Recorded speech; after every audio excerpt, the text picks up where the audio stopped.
Efua reached the next village, Aboda, by dawn, and her nerves frayed, but her firm determination was intact.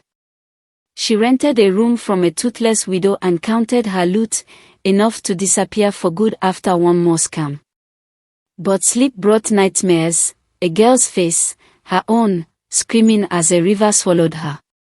She woke to find a lock of her hair missing, replaced by a note scratched in charcoal, "You can't outrun me." That afternoon, Kwame arrived in Aboda. Efua ducked behind a mango stall, watching as he stormed the chief's compound with a new bride on his arm, Akua. She wore Efua's fine linen cloth from the wedding, her smile triumphant. Efua's blood ran cold.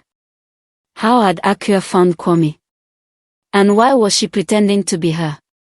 She paid a boy to eavesdrop. He returned with a story that made her stomach twist. Akua claimed to be Efua, risen from the dead by ancestral magic, sent to bless Kwame's house. The village ate it up, miracles sold better than yam. Worse, Akua had convinced Kwame to demand the bride price back again, claiming Efua's death was a trick by thieves. The elders were sending runners to track her down. Efua pieced it together that night, the truth clawing at her. Akua wasn't a stranger. She was her twin, born minutes after Efua in a village far north, drowned by their mother when famine struck and twins were deemed a curse. Efua had survived, raised alone, her sister's death buried in silence. But Akua wasn't dead. She was back, and she wanted everything Efua had built. Decided to fight fire with fire. She dyed her hair with indigo, swapped her fine linen cloth for plain cloth, and returned to Adansi as Poma, a traveling healer. The village buzzed with Akua's miracle tale, but Efua spread her own whispers. Akua was a fraud, a spirit thief wearing a stolen face. She sold charms to ward off evil doubles, pocketing coins as suspicion grew. Akua played her role too well. She bore Kwame a son within months, impossibly fast, and the village hailed her as blessed. But Efua noticed cracks. Akua's scar was missing, her laugh too sharp. She wasn't a ghost, just a woman with a grudge and a knack for deception.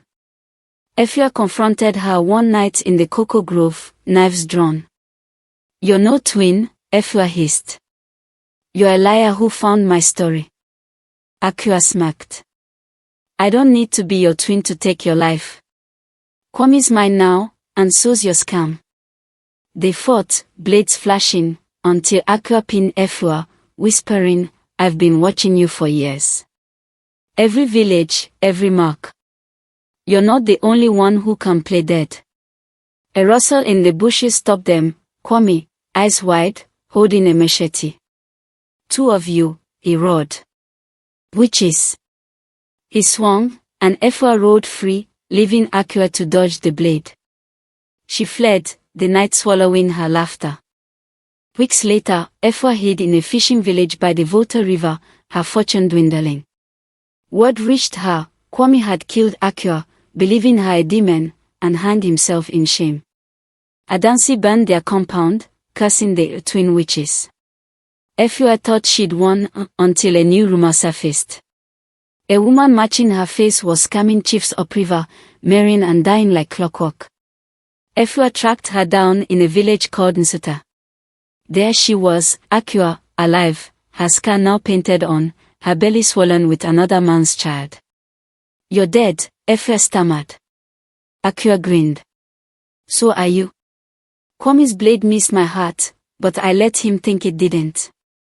Now I'm you, better than you ever were." Efua lunged, but Akua's new husband, the hawking fisherman, caught her, binding her wrist. "She's the fraud," Akua said, tears glistening. "She tried to kill me once before." The villagers dragged Efua to the river, chanting for justice. As they tied stones to her feet, Akua leaned close. "I wasn't your twin," she whispered. "I was your shadow, born from every lie you told. And shadows don't drown." The water closed over Efua's head, her screams bubbling into silence. Akua walked away, her bride price secure, her next mark already chosen. In the villages, they tell the tale for years, the woman who cheated death, until death cheated her. This story weaves a scandalous web of deception, identity theft, and supernatural hints, culminating in a twist that flips Efua's world upside down.